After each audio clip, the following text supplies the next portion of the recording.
നമ്മുടെ പറമ്പ് കുറച്ച് മലപ്രദേശമായതുകൊണ്ട് തന്നെ ഇവിടുന്ന് റബ്ബർ വെട്ടിയിട്ട് റബ്ബർ പാലൊക്കെ താഴത്തേക്ക് ചുമന്നിറക്കാൻ നല്ല ബുദ്ധിമുട്ടുള്ള കാര്യമായിരുന്നു. അപ്പോഴാണ് മുകളിൽ നിന്ന് താഴത്തേക്ക് കമ്പി വലിച്ചു കെട്ടി അതിക്കടെ പുള്ളിയിട്ട് കന്നാസിൽ പാലിറക്കണ കാര്യം ഓർത്തത്. ഈ റബ്ബർ പാല് കന്നാസിൽ ഒഴിച്ച് താഴത്തേക്ക് ചുമന്നോട് വരാനാണ് ഈ കുറേ ദൂരം ഉണ്ടായിരുന്നു. ഇതാകുമ്പോൾ നേരെ പറമ്പിന്റെ മുകളിൽ നിന്ന് കമ്പിയിൽ താഴത്തേക്ക് വിടുകയാണ്. ഈ കമ്പി വലിച്ചു കെട്ടിയേക്കണത് ഏകദേശം 70 മീറ്റർ നീളത്തിലാണ്. ഈ കമ്പി വലിച്ചേട്ടാൻ വേണ്ടി ഉപയോഗിച്ചിരിക്കുന്ന ടേൺ ബക്കിൾ ഞാൻ തന്നെ ഉണ്ടാക്കിയെടുത്തതായിരുന്നു. ഈ ടൈപ്പ് വാങ്ങാൻ വേണ്ടി ഷോപ്പിൽ ചെന്നപ്പോൾ അത്യാവശ്യം നല്ല റേറ്റ് ആയിരുന്നു. ഈ ടേൺ ബക്കിൾ ഉണ്ടാക്കണതിന്റെ വീഡിയോ നേരത്തെ അപ്ലോഡ് ചെയ്തിട്ടുണ്ടായിരുന്നു. ഈ കമ്പിയിലിട്ട മെറ്റലിന്റെ ചെറിയ പുള്ളിയിലാണ് റബ്ബർ പാൽ ഒഴിച്ച കന്നാസ് കൊളുത്തുന്നത്. വെയിറ്റ് ഉള്ള സാധനങ്ങളൊക്കെ ഇറക്കുമ്പോൾ താഴത്തേക്ക് സ്പീഡിൽ പോകാതിരിക്കാൻ വേണ്ടി പുള്ളിയെ തന്നെ ഒരു കയറും കിട്ടിയിട്ടുണ്ട്. ഈ പുള്ളിയെ കെട്ടി വലിച്ചു പിടിക്കാൻ വേണ്ടിയുള്ള കയറും കയ്യിലേക്ക് ലോഡ് വരാതിരിക്കാൻ വേണ്ടി മുകളിൽ കമ്പി കെട്ടിയ മരത്തിലേക്ക് പ്ലാസ്റ്റിക്കിന്റെ ഒരു പുള്ളി ഇട്ട് അതിക്കിടെയാണ് ഈ കയറും പോകുന്നത്.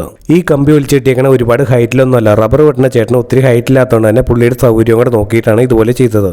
ഈ കമ്പിയൊക്കെ റബ്ബർ പാൽ മാത്രമല്ല, തേങ്ങ ഇടുമ്പോൾ തേങ്ങ ഇറക്കാനും അതുപോലെ ഒട്ടുപാല് ചാക്കി കെട്ടി ഇറക്കാനൊക്കെ ഉപയോഗിക്കാറുണ്ട്. പിന്നെ ഈ കമ്പി വലിച്ചു കെട്ടിയേക്കണ നമ്മൾ വലിയ പ്രൊഫഷണൽ രീതിയിലൊന്നുമല്ല, ഏറ്റവും ചെലവ് കുറഞ്ഞ രീതിയിൽ ആദ്യമായിട്ടാണ് ഇങ്ങനെ ഒന്ന് ട്രൈ ചെയ്ത് നോക്കിയത്. ഇപ്പം ഇതുപോലെ കമ്പി വലിച്ചു കിട്ടിയിട്ട് 3 മാസത്തിന്റെ മുകളിലായി എല്ലാ സാധനം ഇതുപോലെയാണ് താഴത്തേക്ക് ഇറക്കുന്നത്. അപ്പോൾ ഇതുപോലെയൊക്കെ കഷ്ടപ്പെടുന്ന ആരെങ്കിലും ഉണ്ടെങ്കിൽ ഇങ്ങനെ ട്രൈ ചെയ്താൽ മതി. വീഡിയോ ഇഷ്ടമായി കഴിഞ്ഞാൽ ചാനൽ സബ്സ്ക്രൈബ് ചെയ്യണേ.